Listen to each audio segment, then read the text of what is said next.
Vamos a continuar con nuestro repaso, con nuestro acercamiento, con nuestra revisión y análisis breve que hacemos para entender la estructura de la Biblia.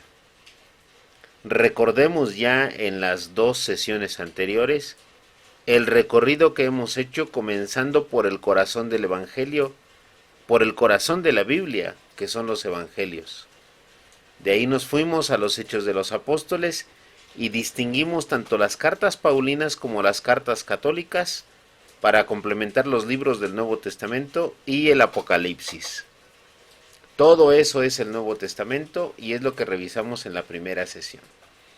En la segunda sesión hicimos un recorrido un poco más exhaustivo, porque así es necesario, para revisar lo que conocemos como el Pentateuco y luego los libros históricos en sus dos o tres grandes divisiones.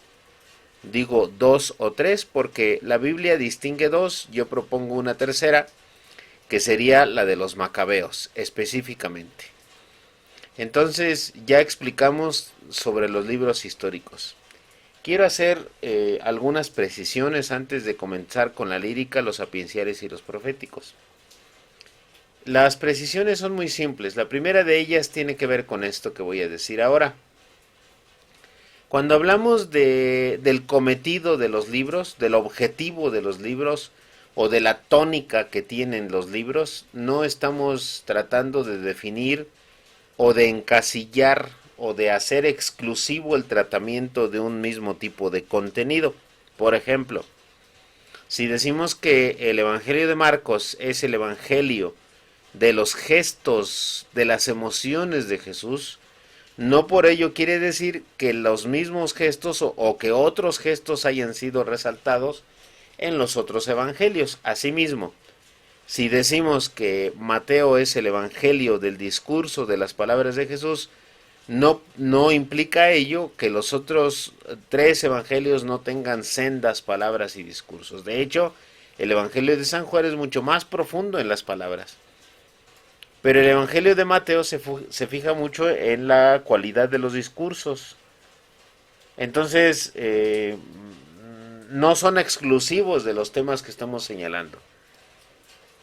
Asimismo, el Evangelio de Lucas resalta, como dijimos, la misericordia de Jesús, pero no por ello quiere decir que Jesús no se enterneciera, no se llenara de este mismo celo de perdón o de recomposición de las personas, de sanación y de salvación. Todos los evangelios tienen esta característica que puede uno encontrar de todo en ellos, de todas las características que yo ya les he hablado ahora, pero con una distinción más o menos exclusiva, pero no del todo excluyente de todo lo demás. En fin, pues que las cartas paulinas, por ejemplo, no todos son prescripciones morales, por decirlo así, o enseñanzas catequéticas.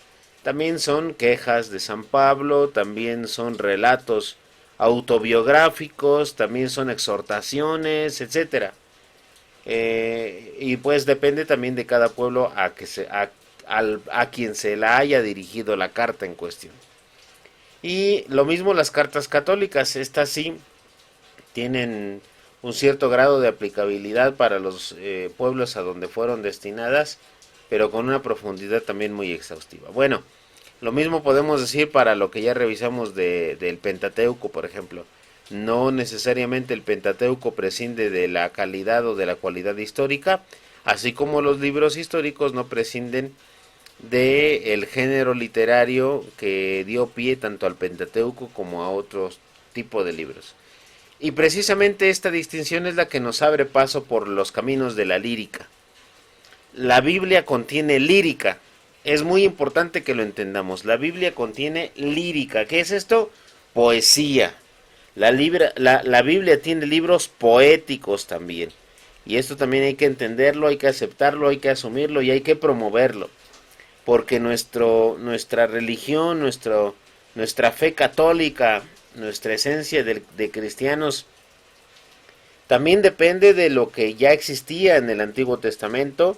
Y concretamente ahora podemos decir esto, pues que la Biblia tiene una parte lírica o poética, lo cual no quiere decir que en los otros libros no tenga himnos, no tenga cánticos que también pertenecen al género de la lírica.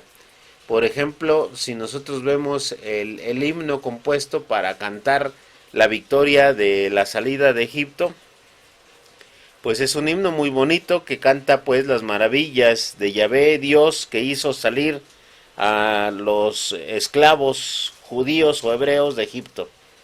Y así podemos decir pues de otros pasajes de la Biblia. En el Nuevo Testamento, por ejemplo, hay un célebre himno que canta la victoria de Jesús, la victoria definitiva sobre el demonio. Así podemos citar muchos ejemplos. Entonces, para acabar pronto con esta introducción, vamos a decir que el género lírico está presente en muchos libros de la Biblia, pero especialmente en estos que voy a enumerar aquí, que son los Salmos, el Cantar de los Cantares y las Lamentaciones. Tienen sus características exclusivas también. Los Salmos son 150 composiciones poéticas, así lo podemos decir. Composiciones poéticas que tenían distintos objetivos. Por ejemplo, había unos salmos que eran himnos, es decir, que cantaban la grandeza de Dios. Había otros salmos que eran súplicas, es decir, que pedían algo a Dios. Y en estas había súplicas colectivas por todo el pueblo o súplicas individuales de quien dirigía la oración del salmo. Había salmos de acción de gracias para regocijarse, para estar contentos y felices por todo lo que Dios le ha dado a la persona. Y pues había otro tipo de géneros que se llaman irregulares o mixtos, que combinan uno o dos objetivos diferentes y que ocupan varias expresiones para poder ser expresados, para poder ser dichos, para poder ser cantados. De hecho, la palabra salmo refiere al salterio, que es un instrumento musical. Entonces se llama salterio pues porque se supone que guardan una armonía, guardan un ciclo y fueron compuestos para ser cantados. Ese es el caso de los salmos. No vamos a hablar de ninguno en específico. Hay muchos de los cuales podríamos hablar y tal vez en una próxima entrega hagamos un análisis y presentemos un poquito cuáles serían los tipos de salmos, con ejemplos y con todo esto, para que entendamos con mayor profundidad cómo estaban compuestos esos salmos. Luego tenemos al Cantar de los Cantares. Este Cantar de los Cantares es una composición poética que si uno ignora cómo está compuesta la Biblia, realmente uno no lo creería. Porque nosotros tenemos la idea de que la Biblia pues guarda escritos, preceptos, leyes, que es una carga pesada casi de obligaciones, de los mandamientos y todo ello. Entonces entendemos la Biblia como algo serio, como algo que no se presta para nada que no tenga que ver con el cumplimiento de la ley. Pero resulta que no, encontramos el Cantar de los Cantares y es un poema, voy a decirlo así, un poema erótico. Es un poema que habla del amor conyugal, del amor íntimo de dos personas ficticias. Nada más que hay una pequeña y muy grandísima a la vez aclaración. Estas personas que son protagonistas del Cantar de los Cantares, de la lírica del Cantar de los Cantares, de la composición del Cantar de los Cantares, son dos personas, supuestamente, que en realidad representan la mujer al alma humana y el hombre a Cristo o a Dios mismo, porque todavía no existe a Cristo, a Dios mismo. Entonces, habrán de imaginarse, estimados alumnos, escuchas o curiosos, habrán de imaginarse pues el tipo de cosas que se dicen aquí. Son piropos muy directos del deseo que se tiene de una pareja, pues de dos personas que se desean y que quieren estar juntos y que quieren disfrutar de sí mismos, que quieren disfrutar del amor del otro, que quieren disfrutar de la presencia del otro. Entonces, el Cantar de los Cantares tiene esta característica. Nada más, repito, si nosotros vemos el poema como si fueran dos personas de carne y hueso, pues nos ha de parecer que están muy enamorados. Pero si lo vemos como el deseo de la amada porque Dios venga, y digámoslo así, los piropos que Dios le da al alma como para decirle que es suya, pues, que la va a hacer suya y que la desea. Imagínate, ¿no? La relación conyugal, digámoslo así, del alma con Dios. De ahí que se pueda decir que todas las personas que se entregan a Dios es como si le entregaran su alma a Dios, es como si le entregaran su amor a Dios, es como si lo desearan. Entonces, en un plano ya más profundo, incluso las mujeres que se convierten en religiosas, pues en realidad son religiosas porque son esposas de Cristo, están en un nivel esponsal. Y el Cantar de los Cantares viene a reforzar esta misma idea. Luego tenemos ya el tercer libro de este bloque de la lírica, que es el libro de las Lamentaciones. Y este libro de las Lamentaciones, que es el tercero que está ahí en la lírica, aquí lo podemos ver. Está Salmos, luego Cantar de los Cantares y luego por fin las Lamentaciones.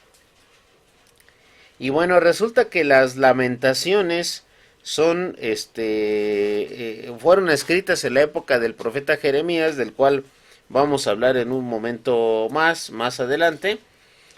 Fueron compuestas en esa época y de lo que se trata, como su nombre lo indica y ustedes se pueden imaginar, son himnos compuestos para quejarse o para añorar o como para cantar, valga la redundancia, cantar la grandeza antigua del pueblo de Israel.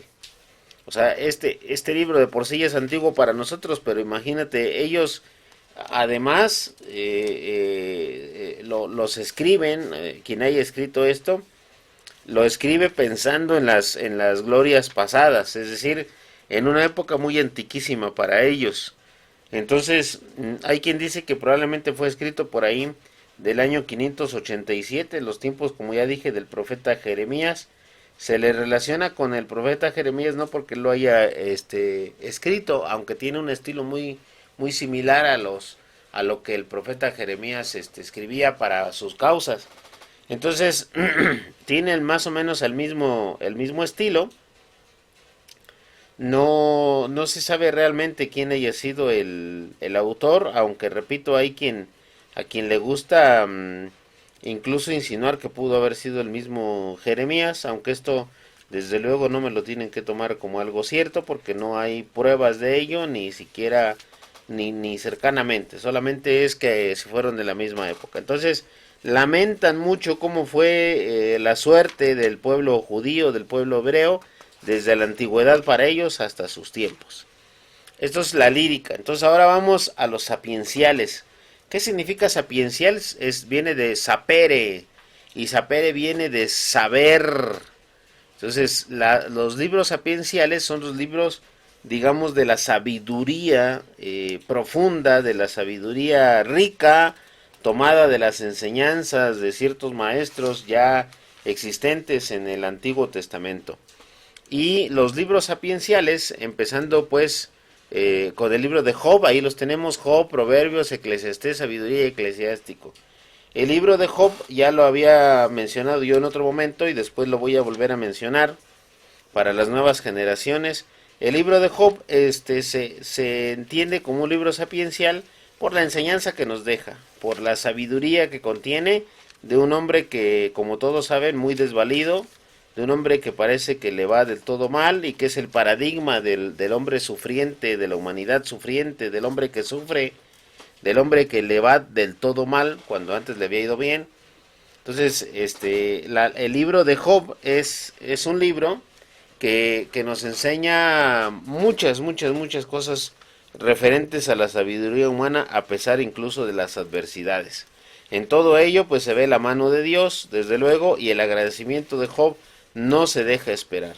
Ojalá que podamos leer por lo menos la introducción y la conclusión para darnos cuenta de la historia de Job en concreto.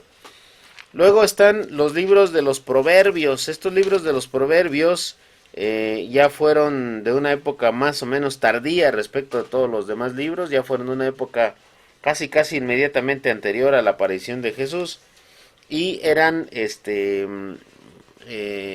consejos, por decirlo así, consejos sabios, ¿no? Por ejemplo, dice Proverbios, el número 1, Proverbios de Salomón, hijo de David, rey de Israel. Para comprender sabiduría e instrucción, para comprender dichos profundos, para adquirir la instrucción adecuada, justicia, equidad y rectitud, para enseñar astucia a los simples, conocimiento y reflexión a los jóvenes, etcétera, etcétera, etcétera. El temor de Yahvé es el principio del conocimiento, los necios desprecian la sabiduría y la instrucción, por eso la sabiduría es muy importante y la instrucción también en todos los ámbitos de la vida. Esto es se impone como una necesidad, que haya buena formación, que haya buen contenido, buena información y que la gente pueda superarse mucho.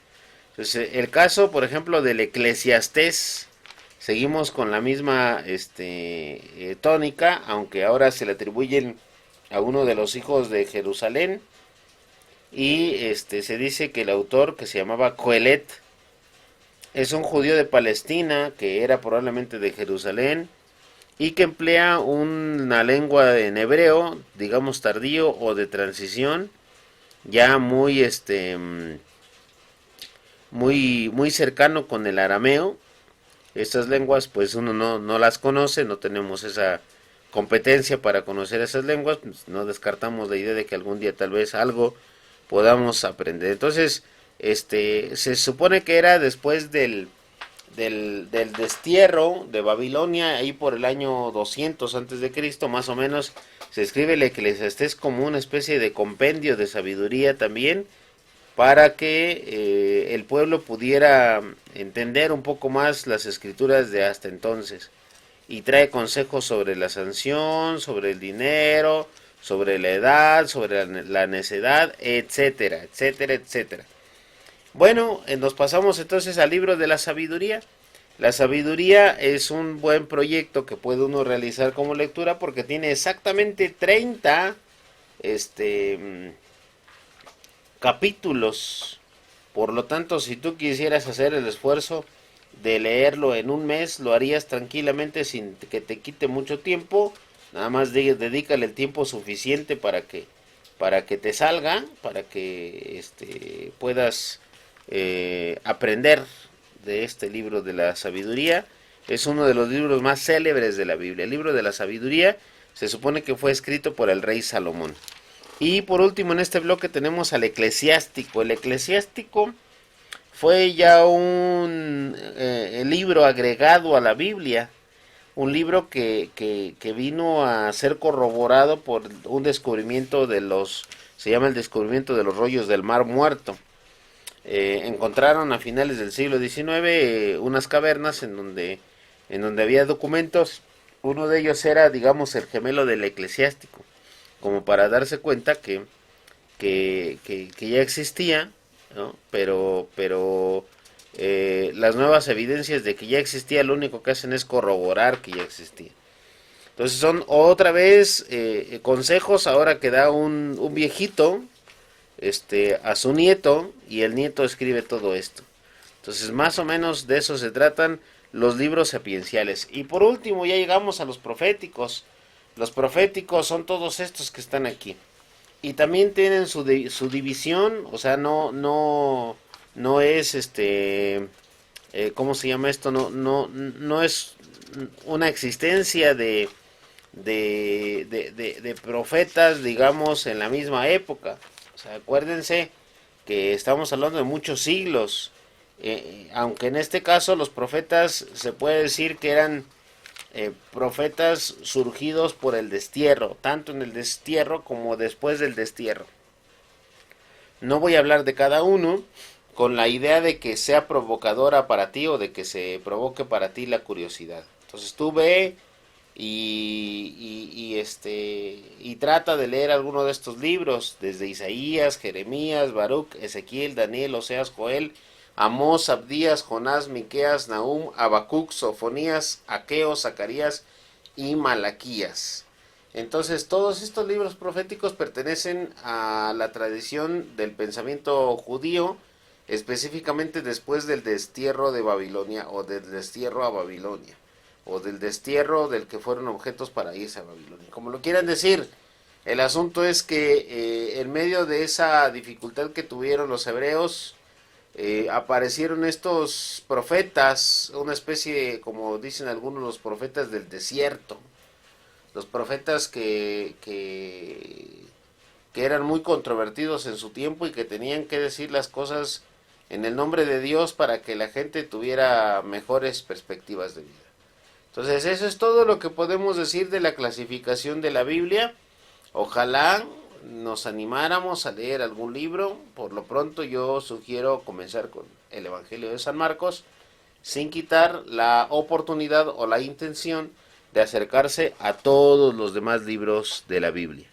Entonces, ojalá que nos haya servido. Yo sí quisiera que nos hiciéramos el compromiso de leer algo todos los días de la Biblia, ahora que estamos en el mes de la Biblia. Pues muchas gracias y que Dios nos bendiga a todos.